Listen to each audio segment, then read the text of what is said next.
What's up, good people? Back at you here, the new video. I swear to God, these gaps just keep getting wider and wider between videos, but what can I say? I'm a busy guy. There's only but so much time and money one can spend on one's vehicle to warrant the need for a video, but this one is super important. As you can see in the title, yes, it is oil change time. I've done several oil changes on this car, but I had BMW do it. But I was like, you know what? I'm kind of overdue to do an oil change video. And so this would be a great time to get it done. So yeah, that's what we're about to do. We're gonna take full advantage of this nice, cool weather. Cars, as you guys know, pretty much any car out there performs optimally in weather like this. The cooler the better, but that doesn't mean anything if the oil's not pure and healthy, right? So I'm right at the 6,000 mile marker, which is where I like to change my oil typically. I'm about 170 so miles overdue from that 6,000 mile period, which isn't bad, but you know, not gonna drive it the way I typically like to when I like to drive the car, since I only have like 64,000 miles on it. I want to get back to driving that way. You know, I always look good. What did he say? Look good. Well, I always look forward to driving my car in a spirited fashion like we all like to, but it's going to be hard to do that if the oil is not 100%. So that's what we're about to do, and get this oil changed, and let's jump right into it. All right, so I got the car jacked up already. I should say I got it on ramps, which I love using these Rhino ramps, by the way, especially for, you know, obviously if I'm doing any potential engine work, anything I've pretty much done in the past, I try to use these ramps unless I did, you know, when I did my brake job, then obviously I use my jack stands, which are, there's one of them right there, but yeah, these ramps will be just fine. Gives me enough clearance to get underneath the vehicle and kind of get this process started. So shout out to FCP Euro. They've kind of always been there in the past for pretty much giving me what it is that I need for the vehicle. I went to them again and got what for some of you will be pretty familiar in terms of the product that I used for oil. So what I did this time, same thing, highly recommended Liqui-Moly. It's about 7 quarts. Decided to go with FW40. Doesn't get too crazy cold here, nor does it get like blisteringly hot, like I'm like closer to the equator. I mean, it gets pretty humid, but for the most part, this oil will be sufficient. Decided to go with Liqui-Moly, new generation. Reached out to FCP. They said, hey, look, this will be fine. As well as I reached out to Liqui-Moly, and they said this will be pretty prime fit for the vehicle. So I went with 7 quarts. I've got one big bottle there, which is about 5 quarts, and then I've got 2 of these 1 quart bottles. This car needs about 6.9 quarts, roughly 7 quarts. So both of these will be sufficient for this oil change. And I'm going back to Ceratec engine additive. Highly recommended for pretty much every performance shop. I used it in the Volkswagen GLI, and she ran so smooth with it. Only need to do this once every 30,000 miles. And again, I'm at 64,000 miles right now. So I'm kind of looking at this like a preventative thing. Again, if I can, you know, help the engine run as smooth as possible, you know, break down any opportunity or chances for wear and tear. Obviously, just from a performance standpoint, just trying to do what I can to keep this bad boy running. Ceratec has always been good. So got the man filter here, HU816X. Got that as well. And so we'll get that swapped out too. Here's the actual filter right here. Kind of wanted to take it out and show you all. This is a rubber ring. This will be for the actual rubber gasket that's on the oil filter cap reservoir where that is. This is where I'm going to replace that. This is also on the tip of the oil filter housing gasket, or where the actual oil filter is.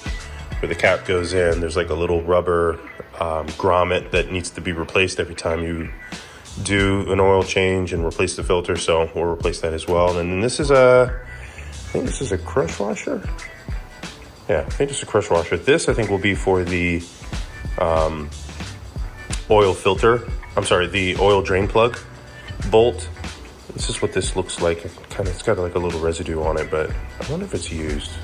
No, I doubt it's used. But anyway, I know that's what that looks like. That's for. So we'll get all that replaced. Seems pretty much the same as the GLI. If you actually want to see that oil change, I'll have a link in the description below. It'll be, from what I can tell, it's going to be very much similar to what I'll be doing today. But not much of a major difference outside of the amount of oil, as well as some of these additional components here. So, all right, so pretty straightforward. Go ahead and remove engine cover.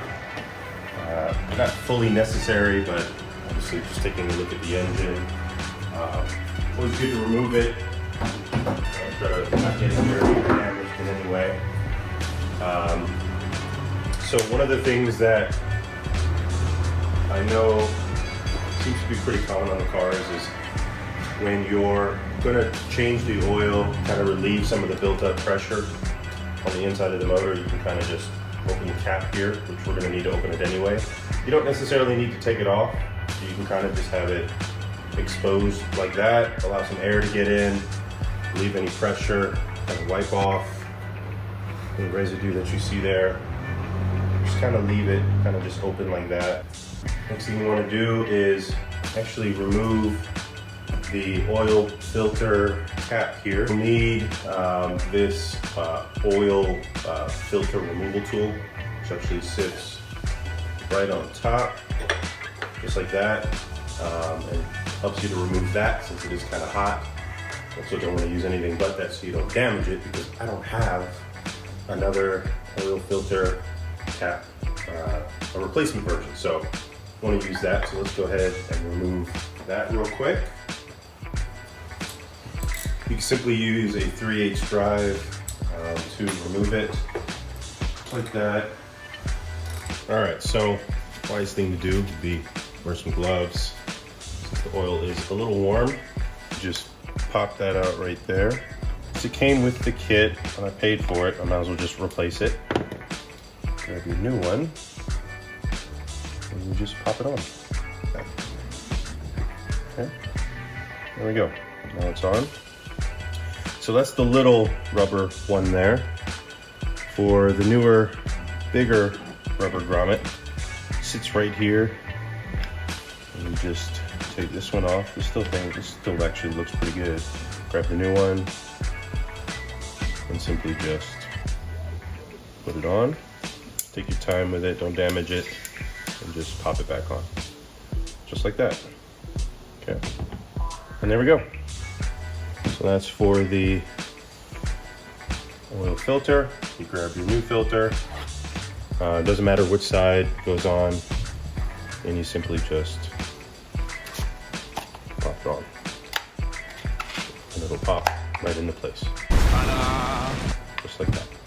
You'll feel it pop and clip right in. And there we go. So now we can go ahead and put our oil filter back in.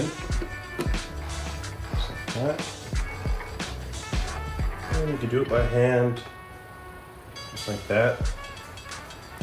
So now that we actually have that back on, what we're going to do is we're going to torque it down to 18.4 foot-pounds of torque, which will be the same for the oil drain plug underneath the car. Okay.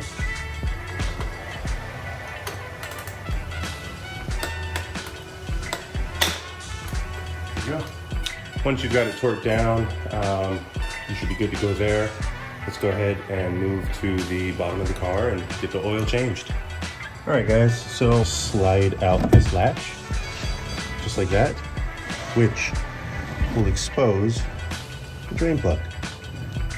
That will allow us to get all that remnant oil out. To give you guys a better angle, because of that flap, kind of move the camera on this side so you can actually see it drain out. It's a 10-gallon drain bin, oil bin that I'm using. That flap, you will get a little bit of oil on it. It's normal. It's a weird design from BMW, but we'll go ahead and get that drained out, and then I'll show you what to do with the drain plug from that point. So it's going to be a 17 millimeter socket. Well, it wouldn't be much of a lesson learned if something bad didn't happen. So oil's definitely drained out. Unfortunately, the bin that I have, the way it's designed and the amount of pressure coming out of the oil drain plug, it was just too much for this bin. So it literally just came out so fast, it just spewed off the top of the actual oil bin onto the floor. So yeah, I'm gonna go ahead and replace that bin. Even though it's enough for the oil change, it's just, the way it's designed, it just spewed like literally outside of the bin, even though the bin's not full. So yeah, so goof on my part. I'll get this cleaned up. We'll get I'm gonna replace the oil first and then get this cleaned up. So the oil plug itself, drain plug, this is it here, the actual bolt. This is actually the older crush washer right here. This one's newer, even though it's got a residue on it. I'm gonna go ahead and replace that. So you simply just replace it just like that and make sure that stays on, because when you tighten it back, make sure that's on there. If not, you'll have some leak issues and catastrophic failure from that point. So I'm gonna go ahead and put that back on, and we'll go ahead and get oil in the car and get her fired up. So now, a little bit of oil on it. And go ahead, apply it back to the vehicle, just like that. And as you can see, it's on. Then grab torque wrench, same thing, and you simply just re-torque. Just give it a good wipe down any remaining oil that's hanging around. And for the sake of creativity, since I cannot find my funnel, actually found an empty bottle of gear oil, cleaned it out pretty well.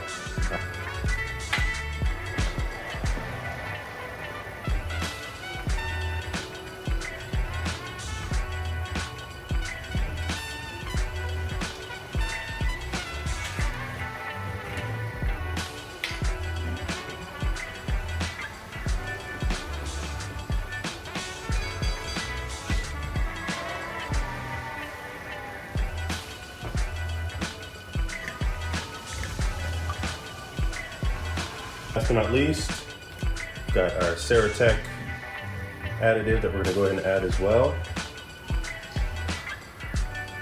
Just like that. Get it all in there. Take off the engine bay, or the valve cover. Make sure there's no residue left. We have a relatively clean rag. Nothing that will drop debris inside. Give it a good wipe down, just like that.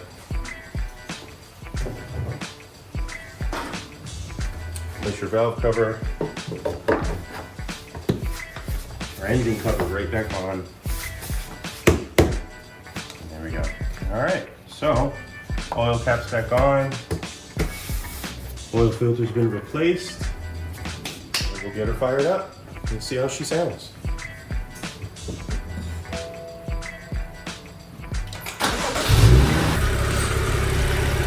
Nice and smooth, sounds good. Checked under the car, no leaks.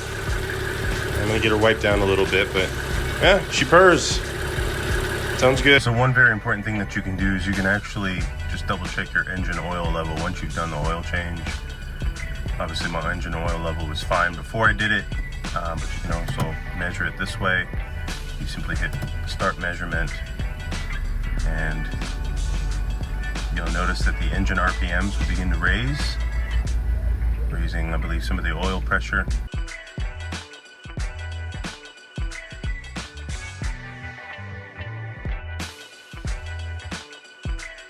There you have it, guys. We're all set, all done. Oil change is complete, besides the drain bin issue. I'll get that cleaned up here shortly, but she purrs, she sounds good. Oil change is complete. As always, thank you guys for chiming in. Thank you for watching my videos, and I'm gonna try my best, as I always state, to try to come out with more content for you guys, but I know time-wise it's been a little crazy, so I'll continue to do a little bit better. Your opinions, your reviews are always important to me. I'm just striving to be better, so leave me any reviews you can. Subscribe, like, and share this video. Anybody who's wanting to know how to do an oil change on an F30 from a regular guy, let them know.